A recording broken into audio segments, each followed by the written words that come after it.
요한복음 1장 43절부터 51절까지 말씀을 저와 여러분이 한 절씩 교독으로 봉독하시겠습니다. 이튿날 예수께서 갈릴리로 나가려 하시다가 빌립을 만나 이르시되 나를 따르라 하시니 빌립은 안드레와 베드로와 한 동네 벳세다 사람이라. 빌립이 나다나엘을 찾아 이르되 모세가 율법에 기록하였고 여러 선지자가 기록한 그 일을 우리가 만났으니 요셉의 아들 나사렛 예수니라. 나다나엘이 이르되 나사렛에서 무슨 선한 것이 날 수 있느냐. 빌립이 이르되 와서 보라 하니라. 예수께서 나다나엘이 자기에게 오는 것을 보시고 그를 가리켜 이르시되 보라, 이는 참으로 이스라엘 사람이라. 그 속에 간사한 것이 없도다. 나다나엘이 이르되 어떻게 나를 아시나이까? 예수께서 대답하여 이르시되 빌립이 너를 부르기 전에 내가 무화과 나무 아래에 있을 때에 보았노라. 나다나엘이 대답하되 랍비여, 당신은 하나님의 아들이시요 당신은 이스라엘의 임금이로소이다. 예수께서 대답하여 이르시되 내가 너를 무화과 나무 아래에서 보았다 함으로 믿느냐? 이보다 더 큰 일을 보리라. 함께 읽겠습니다.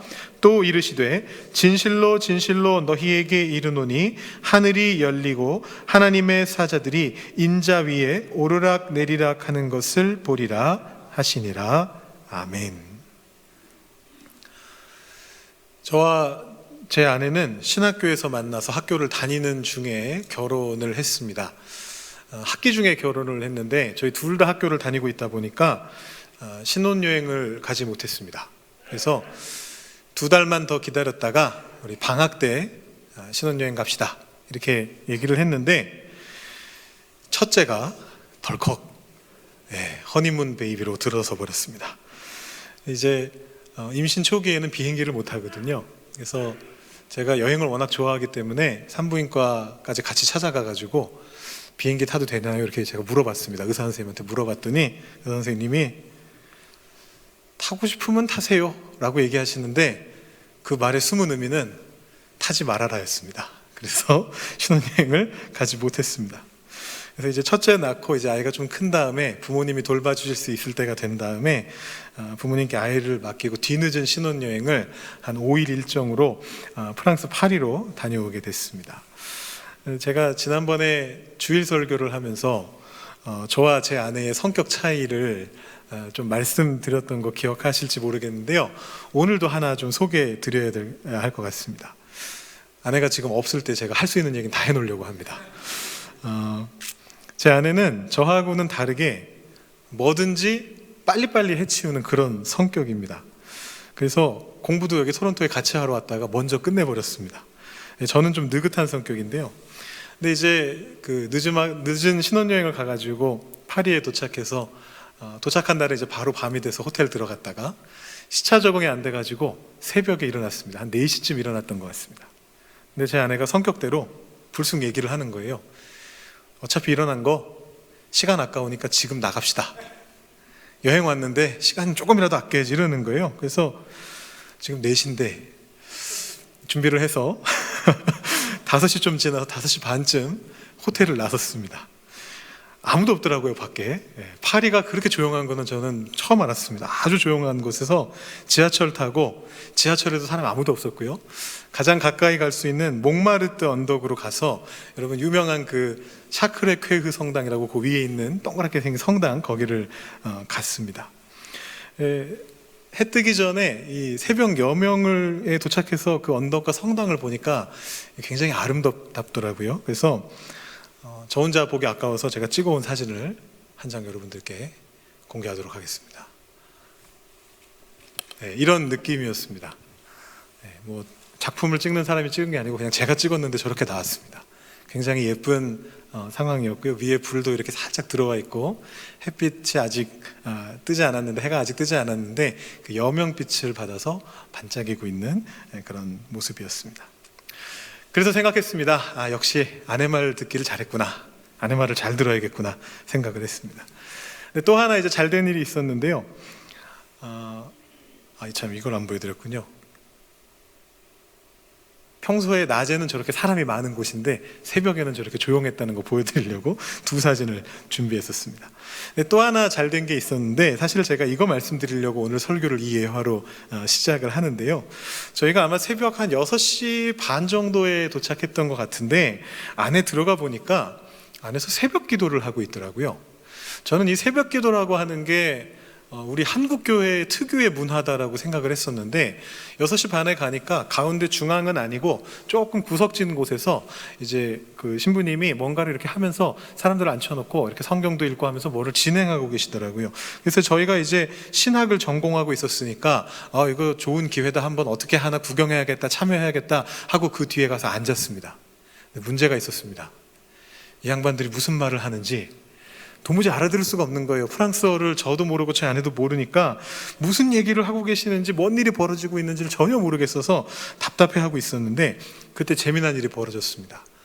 신부님이 성경을 딱 펼쳐서 성경 봉독을 시작하셨는데요, 갑자기 그 말이 이해가 되는 거예요. 성령님이 임하셨나? 그런 게 아니고요. 그런 게 아니고요. 아는 이름들이 막 나오는 겁니다. 여러분 혹시 제주라고 하면 뭔지 아시나요? 프랑스어로 제주라는 사람이 있습니다. Jesu. 예수님이죠.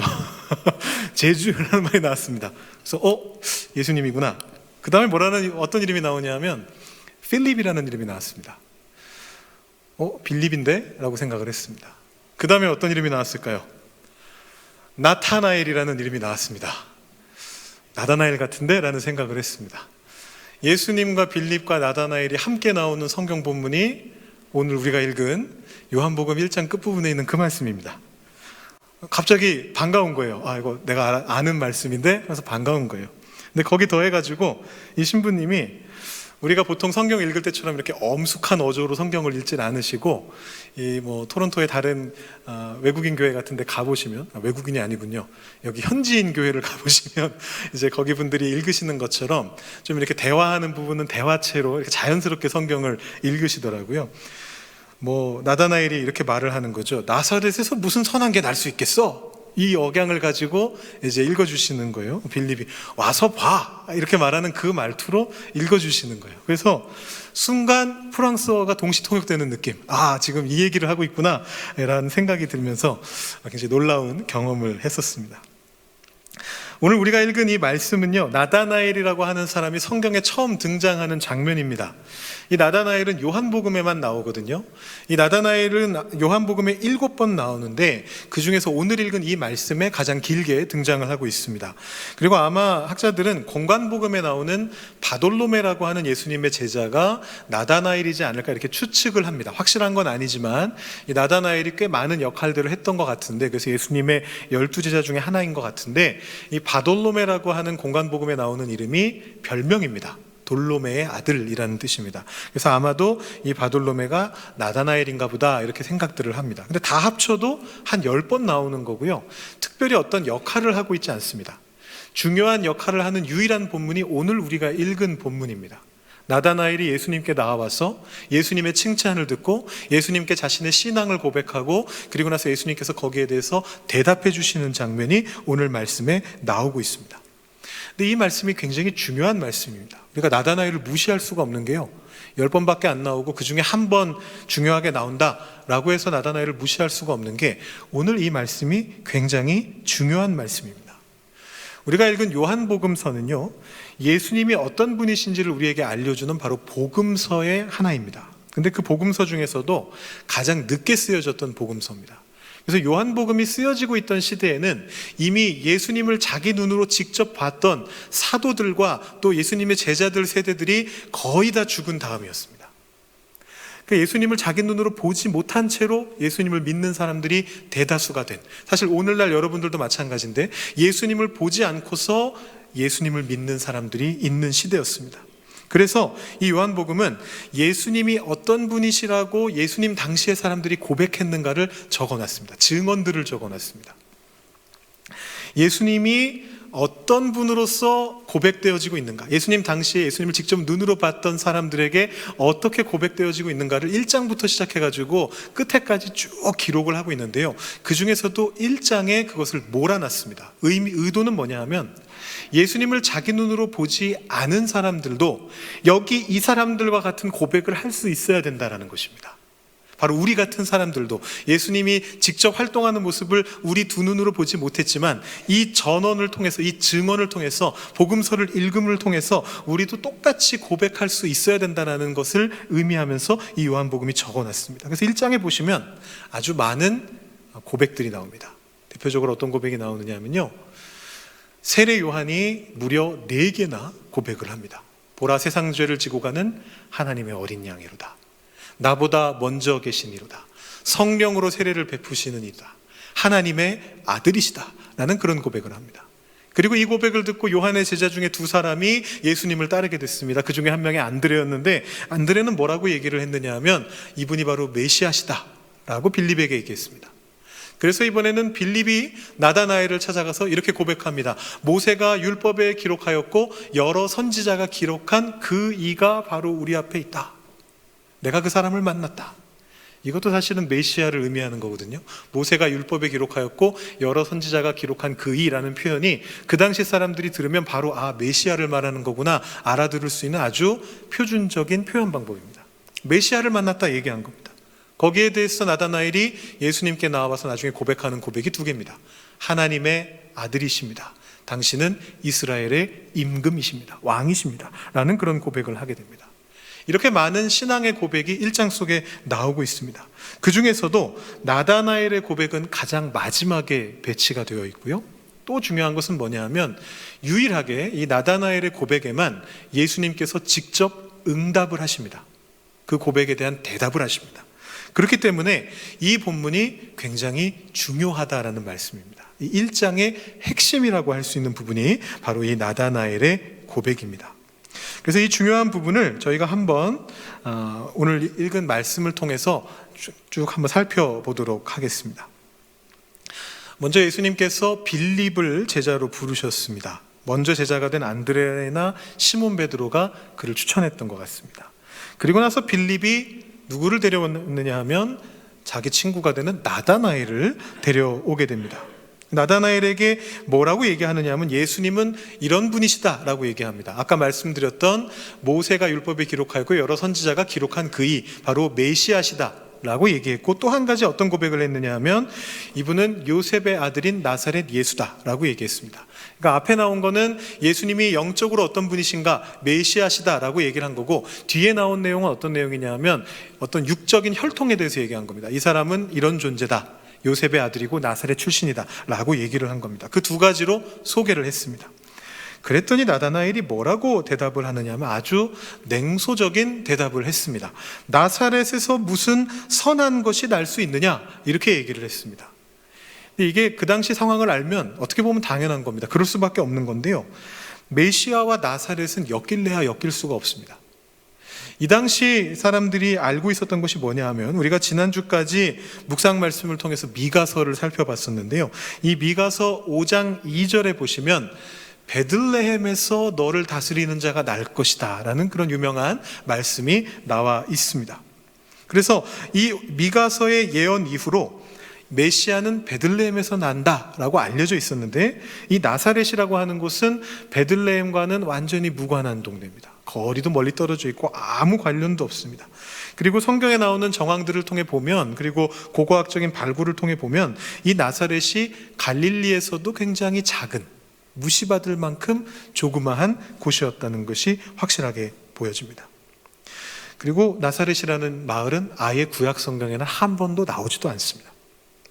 그래서 나다나엘이 이렇게 냉소를 하는 거죠. 나사렛에서 무슨 선한 게 있을 수 있느냐, 메시아가 어떻게 나오겠느냐, 이렇게 얘기합니다. 거기에 대해서 빌립은 뭐라고 얘기했느냐 하면 딱 2마디로 처리해 버렸습니다. 와서 봐라. 내가 본 이분을 너도 와서 봐라. 나다나엘이 예수님께로 나와왔습니다. 그런데 예수님은요, 정반대로 나다나엘은 예수님에 대해서 나사렛에서 무슨 메시아가 나와 이렇게 얘기를 했는데, 이 예수님은 나다나엘에 대해서 아주 극찬을 하십니다. 뭐라고 얘기하시느냐 하면, 보시자마자 이 사람은 참 이스라엘 사람이다, 그 속에 간사한 것이 없도다, 이렇게 이야기를 하십니다. 그랬더니 나다나엘이 오늘 본문에 나오는 모든 발언 중에 제가 생각하기에 가장 어이없는 발언을 했습니다. 뭐라고 얘기했느냐면요, 어떻게 나를 아시나이까, 이렇게 얘기를 했습니다. 여러분, 이게 왜 어이없냐 하면요, 여러분 잠깐만 이렇게 생각을 돌려 생각해 보시면 금방 아실 수 있게 됩니다. 여러분이 혹시 길을 가시다가 누군가를 마주쳤는데 처음 보는 사람이에요. 근데 이 사람이 불쑥 이렇게 얘기를 하는 거죠. 아, 당신은 진짜 대단한 사람이군요. 정말 착하고 훌륭하신 분이시군요. 라고 말했다고 한번 생각해 보십시오. 여러분, 어떻게 대응하시겠습니까? 길 가다 만난 어떤 사람이, 처음 보는 사람인데, 아, 당신 되게 멋지십니다. 착하신 분이십니다. 훌륭하신 분이십니다. 라고 반응한다면 여러분 뭐라고 대답하시겠습니까? 이 사람이 미친 사람이 아닐까? 혹은 도를 아십니까? 라고 얘기하려고 지금 나한테 말을 건 게 아닐까? 당신의 눈에서 선한 기운이 느껴집니다. 보통 그렇게 시작한다고 하는데요. 그렇게 생각하지 않을까요? 혹시라도 점잖게 그냥 응대한다고 한다 할지라도 보통 이렇게 대답할 겁니다. 아유, 별 말씀을 다 하십니다. 저는 뭐 그렇게 대단한 사람이 아닙니다. 이렇게 겸양의 말을 하게 될 것입니다. 근데 이 나다나엘이 겸손과는 담을 쌓은 인물이었는지 아니면 어떤 이유가 있는지는 모르겠는데 이렇게 얘기하는 거예요. 예수님이 아, 당신은 참 이스라엘 사람이군요. 당신의 속에 간사한 것이 없습니다. 라고 얘기하니까 거기에 대한 대답으로 뭐라고 얘기했느냐 하면, 저를 어떻게 아세요? 제가 그런 사람인 줄 어떻게 아세요? 라고 그렇게 반응하고 있는 것입니다. 나다나엘이 어떤 경험을 한 것인가를 살펴보려면 예수님을 만났던 사람들이 어떤 반응을 보였는지를 생각해 볼 필요가 있습니다. 예수님을 만났던 사람들이 비슷한 반응들을 보였습니다. 사마리아의 여인, 요한복음 4장에 나오는 사마리아의 여인은요, 예수님이 자신의 과거를 줄줄 이야기하시는 것을 표적으로 생각했습니다. 그리고 아, 이분이 메시아시구나 라고 그렇게 얘기했습니다. 그래서 마을로 돌아가서 뭐라고 얘기하느냐 하면, 내가 행한 모든 것을 내게 말한 사람을 와서 보라, 이는 그리스도가 아니냐, 이렇게 이야기를 했습니다. 메시아는 신적인 능력으로 나의 속을 뚫어보고 내 과거를 본다라는 것이 그 당시 사람들의 생각이었습니다. 약간 경우가 좀 복잡하긴 하지만 사도 바울 같은 경우에도 다메섹 도상에서 예수님을 만나는데 어떤 음성을 듣고 회개하게 되느냐 하면, 왜 나를 핍박하느냐, 이 바울의 어떤 행동에 대해서 지적하는 예수님의 말씀을 듣고 나서 예수님을 영접하게 됩니다. 근데 이것은 단순하게 과거를 나열하는 게 아니에요. 그 사람의 과거의 가장 핵심적인 부분을 짚어내는 것입니다.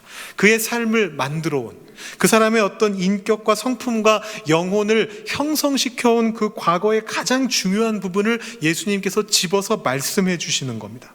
이 사마리아 여인에게 그 남편에 대한 문제는요, 그냥 과거에 지나간 상황이 아니라 자기 자신의 가장 아픈 부분이었습니다. 사도 바울에게 있어서 예수 그리스도를 믿는 사람들을 핍박하는 그 문제는 가장 열심을 내고 있었던 문제입니다. 하나님을 위해서라고 생각하면서, 하나님을 섬기는 일이라고 생각하면서 아주 중요한 종교적 행위로서 행하고 있었던 일이었습니다. 바로 그 점을 예수님은 딱 지적하십니다. 그래서 우리는 이 나다나엘의 경우에서도 예수님의 말씀이 나다나엘의 핵심을 찔렀다라고 그렇게 추정할 수가 있습니다. 그것이 바로 다음 구절의 그 비밀을 조금 발견할 수 있게 되는데요, 예수님이 나다나엘의 그 반응 다음에 뭐라고 대답하시느냐 하면 이렇게 대답을 하십니다. 빌립이 너를 부르기 전에 네가 무화과 나무 아래 있을 때 보았노라 라고 이렇게 말씀을 합니다. 여러분, 무화과 나무가 어떤 의미냐 하면요, 제가 사진을 하나 준비해 봤는데요, 이게 이스라엘 땅에 있는 무화과 나무의 보편적인 모습입니다. 무화과 나무가 열매를 많이 맺기 때문에 이제 아예 밭을 만들어 가지고 키우기도 했었는데, 동시에 이 무화과 나무가 잎이 무성하고 아무 곳에서나 잘 자랐기 때문에 종종 저렇게 황량한 곳에다가 한 그루의 무화과 나무를 심어놨습니다. 길 가다가 배고프면 먹으라고, 또는 이 쨍쨍 햇볕이 내리쬐는 곳에서 그늘에서 잠시 쉬어가라라는 의미로 저렇게 황량한 벌판 속에 무화과 나무를 세워놓습니다. 그래서 이 무화과 나무 아래 앉아있다라는 것이 무엇을 의미하느냐 하면, 보통은 그 아래에서 쉼을 누리는 것을 얘기합니다. 그런데 경건한 유대인들은 저 무화과 나무 아래에서 쉼을 누리면서 무엇을 했느냐 하면 하나님의 말씀을 읽고 묵상했습니다. 그래서 예수님께서 지금 나다나엘에게 말씀하시는 네가 무화과 나무에 앉아 있는 것을, 그 아래에 앉아 있는 것을 내가 봤다라고 말씀하는 이 말씀은 어떤 의미냐 하면, 네가 경건한 자라는 걸 안다, 내가 하나님의 말씀을 묵상하는 사람이라는 것을 내가 알고 있다라고 그렇게 말씀하신 것과 똑같습니다. 요즘식으로 말하면 네가 도서관 가 있는 걸 내가 봤다라고 말하는 거랑 같은 겁니다. 너 도서관을 잘 출입하는 사람이구나 라는 의미로 얘기하신 겁니다. 그래서 많은 성경의 주석가들이 이 구절을 해석하면서 예수님이 일회적 사건을 말씀하신 게 아니고, 지나가다가 정말로 나무 아래에 있는 나다나엘을 봐가지고 얘기하신 게 아니고, 그 사람의 어떤 생활 태도를 말하고 계시는 것이구나, 신적인 권위로서 말하고 계시는 것이구나 라고 그렇게 해석을 합니다. 그래서 이 나다나엘을 참 이스라엘 사람이다 라고 칭찬하셨다는 것이죠. 그러고 보면 이 나다나엘이 율법을 잘 공부해서 메시아가 탄생하실 곳이 나사렛이 아니다라는 것을 알고 냉소하는 모습을 봐도 이 사람이 말씀을 열심히 읽는 사람인 걸 알 수 있습니다. 그러면서도, 그렇게 냉소하면서도 예수님이 메시아라는 빌립의 말을 듣고 정말 맞나 확인하러 나아오는 모습을 보면 이 사람의 삶 속에 메시아를 기다린다는 것이 어떤 의미였는가를 또한 확인할 수가 있습니다. 이 나다나엘은 늘 무화과 나무 아래에 앉아서 늘 하나님의 말씀을 묵상하는 가운데 그 메시아를 따르고자 하는 그런 마음을 가지고 있었습니다. 그런 경건 생활을 통해 길러진 영성을 가지고 예수님께 고백하는 것입니다. 당신은 하나님의 아들이십니다. 당신은 이스라엘의 임금이십니다. 라는 신앙 고백을 하게 되는 것입니다. 그런데 더 놀라운 장면은 여기서부터 시작됩니다. 예수님께서 이 신앙 고백을 하고 있는 나다나엘에게 뭐라고 말씀하시느냐 하면, 이보다 더 큰 일을 보리라, 이렇게 말씀하십니다. 앞서 말씀드린 것처럼 요한복음 1장에 나오는 모든 신앙 고백 중에 예수님이 유일하게 응답하시는 장면입니다. 그러니까 사실상 요한복음 1장에 나오는 모든 신앙 고백에 대해서 예수님이 답하시는 장면이라고 보시면 되는데, 그것이 뭐냐 하면, 진실로 진실로 너희에게 이르노니 하늘이 열리고 하나님의 사자들이 인자 위에, 예수님 위에 오르락 내리락 하는 것을 보게 될 것이다 라는 그런 말씀입니다. 여러분은 하나님의 말씀을 읽고 묵상하시면서 어떤 것들을 기대하고 계십니까? 우리 교회는 묵상을 크게 권장하는 그런 교회입니다. 올해부터 우리가 묵상집을 바꾸지 않았습니까? 큐티인으로 바꿔서 우리가 계속해서 묵상을 하고 있습니다. 큐티인 교재를 정기 구독하지 않으시는 분들도 묵상에 참여하실 수 있습니다. 어떻게 참여하실 수 있습니까? 새벽 기도를 통해서 참여하실 수 있습니다. 저희 교회는 새벽 기도를 할 때에 이 묵상집에 그날 묵상 말씀을 가지고 새벽 기도 말씀을 전하고 있습니다. 참 많은 분들이 이 묵상과 새벽 기도에 참여하고 계시다는 것을 제가 알고 있습니다. 많은 분들의 고백을 들으면요, 감격스럽기까지 합니다. 새벽에 아주 일찍 집을 출발하셔서 대중교통으로 회사로 나가시면서 그 사이에 유튜브로 말씀을 듣습니다. 새벽 기도 말씀을 듣습니다. 그리고 나서 회사에 일찍 도착하셔서는 묵상집을 펼치고서 스스로 그 말씀을 다시 한번 묵상하신다고 하는 그런 집사님의 고백을 들었습니다. 또 어떤 분들은 아침에 아이들 도시락을 싸시면서 그 부엌에다가 유튜브를 틀어놓고 하나님의 말씀을 듣고 묵상하고 기도하는 그런 삶을 살아가신다라는 말씀도 들었습니다. 자동차로 출근하시면서 팟캐스트로, 요즘 저희가 소리로만 듣고 싶다라고 말씀하시는 분들이 계셔서 유튜브 외에 또 팟캐스트를 제공하고 있는데요, 자동차로 출근하시면서 이 팟캐스트로 새벽 기도를 들으신다고 하는 성도님의 고백도 제가 들었습니다. 또 매일 아침 일찍 일어나서 새벽 기도 시간 맞추셔서 그 시간에 새벽 기도를 틀어놓고 아침에 오시기까지 무릎 꿇고 기도하신다고 하는 그런 권사님들의 고백도 제가 들었습니다. 이렇게 새벽 기도에 참여하시는 분들이 제가 정확히 몇 명이신지는 모르겠지만 유튜브에 나오는 그 조회수하고 또 팟캐스트 조회수를 합쳐보면 거의 주일 예배 나오시는 분들 인원수에 육박합니다. 굉장히 많은 분들이 참여하고 계십니다. 그래서 저희 교역자들도요, 과장 조금 보태서요, 제가 조금만 보태겠습니다. 과장 조금 보태서 주일 설교 말씀 준비하듯이 이 새벽 기도 말씀을 열심히 준비하면서 우리 성도님들의 묵상에 함께 동참하려고 그렇게 노력하고 있습니다. 거의 매일 설교를 준비한다는 게 솔직히 조금 버겁기는 합니다. 그럼에도 불구하고 함께 하기 위해서 저희도 열심히 노력하고 있습니다. 우리 교회에 이런 문화가 있다는 게 참 감사한 일입니다. 참 많은 분들이 동참하고 계십니다. 그래서 제가 오늘 이 주일 설교를 이 묵상과 관련된 말씀으로 준비해 봤습니다. 여러분, 그렇게 하나님의 말씀을 묵상하면서 하나님의 말씀을 들으시면서 또 이렇게 예배에 참석하셔서 설교의 말씀을 들으시면서 여러분은 무엇을 얻고 계십니까? 어떤 것들을 기대하고 계십니까? 오늘 본문의 나다나엘은 묵상하는 사람이었습니다. 그는 빌립의 말에 나사렛에서는 메시아가 나올 수 없을 텐데 라고 곧바로 대답할 만큼 성경 말씀을 많이 알고 있는 사람이었고, 무화과 나무 아래 앉아서 계속해서 주야로 하나님의 말씀을 묵상하는 말 그대로 시냇가에 심겨진 나무와 같은 그런 사람이었습니다. 그리고 그 묵상의 끝에서 나다나엘은 예수님을 만나게 됩니다. 저는 예수님께서 나다나엘에게 그 묵상에 대한 답을 주셨다라고 그렇게 생각을 합니다.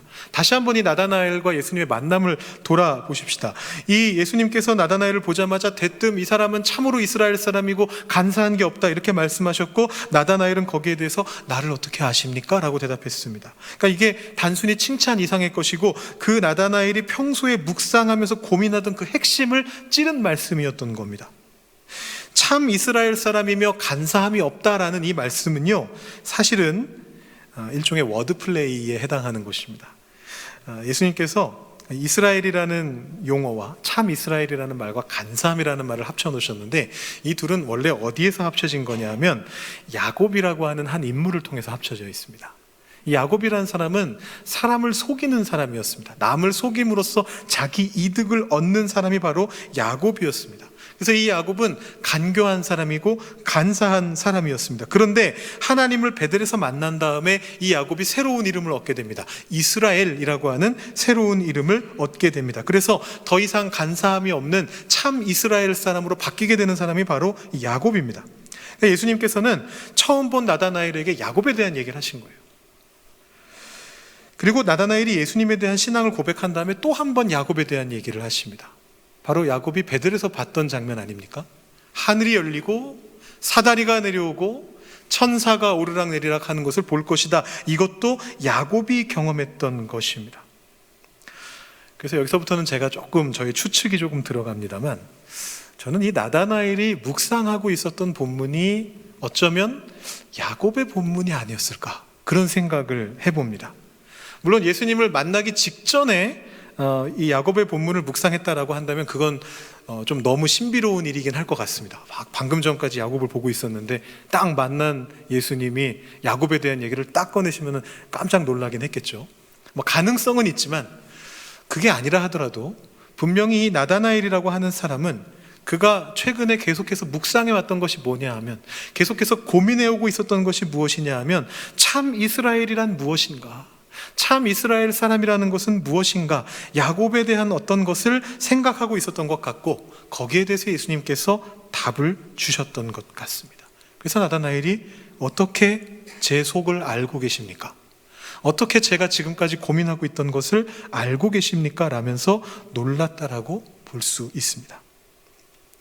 예수님이 나다나엘에게 답을 주신 것처럼 하나님께서 우리의 묵상에도 답을 주십니다. 이 묵상이라고 하는 것은 아주 쉽게 말한다면 고민하는 것입니다. 무엇을 고민하는 것이냐 하면, 하나님의 말씀을 나의 삶 속에서 어떻게 적용할 것인가, 어떻게 살아낼 것인가를 고민하는 것입니다. 나다나엘은 야곱의 삶을 보면서 이렇게 생각했을 겁니다. 도대체 저렇게 사람을 속이는 사람이, 속여가면서 이득을 얻으려는 삶의 태도를 가진 사람이 어떻게 이스라엘의 시조가 됐을까? 어떻게 이스라엘이라는 이름을 가지게 됐을까? 어떻게 참 이스라엘인이 됐을까라고 그렇게 고민했을 것입니다.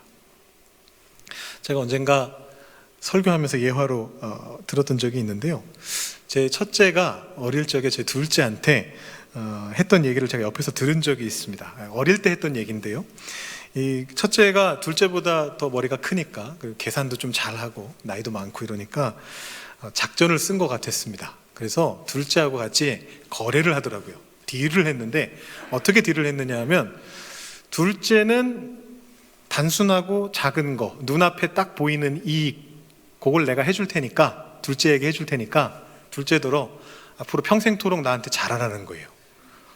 구체적인 사례는 제가 말씀 안 드리고, 앞으로 뭐를 계속 자기한테 해주면 된다는 거예요. 자기는 뭐 하나 달랑 던져주고 뭐를 나한테 앞으로 계속 해달라고 해서 둘이서 오케이 했습니다. 둘째는 잘 모르고 일단 당장 내 앞에 뭘 준다니까 오케이 했습니다. 그래서 제가 옆에서 보고 있다가 하도 어이가 없어가지고 첫째를 이렇게 불러다 놓고 얘기를 했습니다. 야, 너 그게 정당한 거래라고 생각하니? 야, 네가 둘째 너 동생한테 준다고 하는 건 요거고 너 받겠다고 하는 건 이런 건데 너 그게 정당한 딜이라고 생각해? 라고 얘기했더니 이 첫째가 뭐라고 대답을 했느냐면요, 저한테 눈을 동그랗게 뜨고 얘기를 하더라고요. 야곱도 에서한테 팥죽 한 그릇으로 장자권을 샀잖아요. 저도 야곱처럼 한 건데 뭐 잘못된 건가요? 라고 이렇게 얘기를 하더라고요. 아마 4학년 때인가 그랬던 것 같은데요. 이렇게 얘기를 하더라고요. 제가 그 말을 들으면서 너 성경을 참 많이 아는구나 라고 칭찬을 해야 될지 아니면 너 그렇게 적용하면 안 돼 라고 혼을 내야 될지 조금 당황했던 기억이 있습니다. 이런 어린이들조차도 하나님의 말씀을 읽으면서 그걸 자기 삶에 적용하기 위해서 고민을 합니다. 물론 어린이답게 반대 방향으로 결론을 내긴 했습니다. 나다나엘도 그 고민을 했을 겁니다. 그리고 자기 삶을 돌아봤을 겁니다. 나는 어떻게 살아야 할까? 이 야곱의 상황들을 보면서 어떻게 하는 것이 참 이스라엘인인가? 나는 어떻게 살아야 참 이스라엘인이 될 수 있을까? 나는 어떻게 하면 남을 속이지 않는 삶을 살 수 있을까? 더 나아가서는 이것이 과연 신앙에 있어서 중요한 것일까? 나는 어디까지 그런 삶을 살아야 될까? 이런 것들을 고민하고 있었을 것입니다. 그런 나다나엘에게 예수님이 말씀하신 겁니다. 그런 고민을 하고 있는 너는 참 이스라엘 사람이다. 너의 속에는 간사함이 없다. 그리고 예수님은 거기에서 멈추지 않으시고 격려해 주시는 것으로 멈추지 않으시고 더 큰 약속을 해주시는 것입니다. 더 큰 것을 볼 것이다. 그것은 무엇이냐? 하늘의 문이 열리고 하늘의 놀라운 것이 예수님을 통해서 너의 삶 속으로 들어가는 것을 보게 될 것이다 라는 그 약속을 예수님이 해주고 계신 것입니다.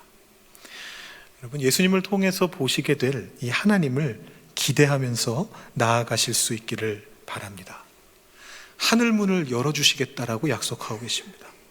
여러분의 삶에 있는 그 문제들을 하나님 앞에 내어놓고 묵상하는 가운데 나아가실 때에 하나님께서 그 말씀 속에 숨어 계시다가 여러분들에게 답을 주시겠다라고 하나님 그렇게 말씀하고 계십니다. 여러분, 하나님께서 그렇게 말씀 속에서 기다리고 계신데 그 말씀을 읽지 않음으로써 그 하나님을 발견하지 못하게 된다면 그것이 얼마나 슬픈 일이겠습니까? 여러분, 하나님 말씀을 묵상하시는 것을 통해서 또 새벽 기도에 참여하시는 것을 통해서 곧 있을 고난주간 특별 새벽 기도회를 통해서 또 이렇게 주일 설교 말씀과 수요일의 설교 말씀을 들으시면서 또 여러분 목장 모임에서 하나님의 말씀을 가지고 여러분의 삶을 나누시는 그 모든 과정들을 통해서 하나님을 만나시고 하나님의 응답을 들으실 수 있기를 소망합니다.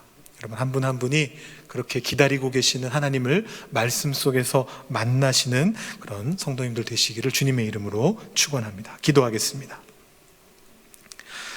하나님 아버지, 감사합니다. 오늘 나다나엘의 이야기를 보면서 묵상하고 있었던 그 나다나엘에게 나타나셨던 예수님의 응답을 보면서 우리들의 말씀 묵상에 대해서 생각해 봅니다. 우리가 말씀을 묵상하면서 그 안에 기다리고 계시는 하나님을 기대하는 마음으로 그 말씀을 보고 있었는지 다시 한번 돌아봅니다. 주님께서 우리를 만나 주시기 위해서 기다리고 계신데 우리가 말씀을 묵상하지 않음으로써 혹은 말씀을 묵상하나 깊이 고민하지 않음으로써 그 주님을 만나지 못하는 그런 아픈 일을 겪지 않도록 주님 우리에게 지혜를 허락하여 주시옵소서. 주님의 말씀을 계속해서 묵상할 수 있도록 우리에게 열정을 허락하여 주시고 그 말씀 속에서 말씀하시는 주님을 보고 그 주님을 만나고 하나님의 은총으로 채워주시는 것을 우리 삶 속에서 경험하는 우리 한 사람 한 사람이 다 되게 하여 주시옵소서. 감사드리며 예수님의 이름으로 기도드립니다. 아멘.